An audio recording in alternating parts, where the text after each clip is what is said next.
بادشاہ نے کسان کی یہ باتیں سنی تو اسے بہت خوشی ہوئی۔ اس نے کسان کو انعام دیا اور کہا، جب تک تم میرا منہ 100 بار نہ دیکھ لو اس بات کا ذکر کسی سے نہ کرنا۔ کسان نے وعدہ کر لیا۔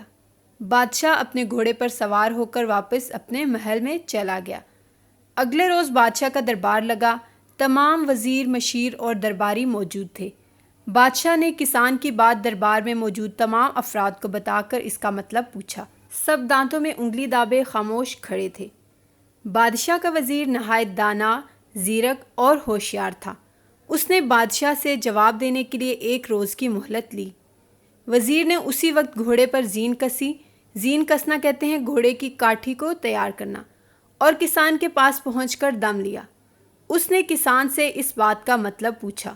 کسان نے کہا، میں نے بادشاہ کو زبان دی ہے کہ میں اس کا مطلب اس وقت تک کسی کو نہیں بتاؤں گا جب تک بادشاہ کا منہ 100 بار نہ دیکھ لوں۔ یہ سن کر وزیر پریشان ہو گیا۔ اس نے کسان سے کہا، کوئی راستہ سوچو۔ میں نے بادشاہ سے وعدہ کیا ہے کہ کل اس سوال کا جواب دوں گا۔ کسان سوچنے لگا۔ تھوڑی دیر بعد اس کے ذہن میں ایک ترکیب آ گئی۔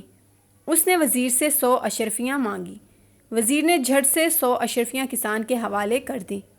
اشرفیاں پا کر کسان نے وزیر کو تمام بات بتا دی۔ وزیر خوش خوش لوٹ گیا۔ اگلے روز دربار لگا۔ بادشاہ نے وزیر سے سوال کا جواب پوچھا۔ وزیر نے کسان کی بتائی گئی بات حرف بحرف بتا دی۔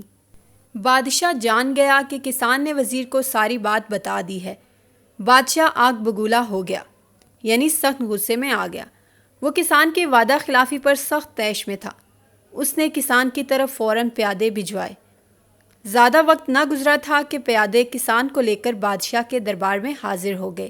بادشاہ نے گرجدار اور غضبناک آواز میں کسان سے پوچھا، تم نے ہم سے وعدہ کیا تھا کہ جب تک 100 بار ہمارا منہ نہ دیکھ لو گے کسی کو یہ بات نہیں بتاؤ گے۔ تم نے وزیر کو تمام بات بتا کر وعدہ شکنی کی ہے۔ کیا جواب ہے اس کا تمہارے پاس؟ عقل مند کسان نے بڑے ادب سے عرض کی، حضور میں وعدہ توڑنا گناہ سمجھتا ہوں۔ مجھے وہ حدیث پاک یاد ہے کہ جس میں فرمایا گیا ہے کہ جو وعدہ پورا نہیں کرتا اس کا کوئی دین نہیں۔ پھر میں آپ سے کیا گیا وعدہ کیوں کر توڑ سکتا تھا؟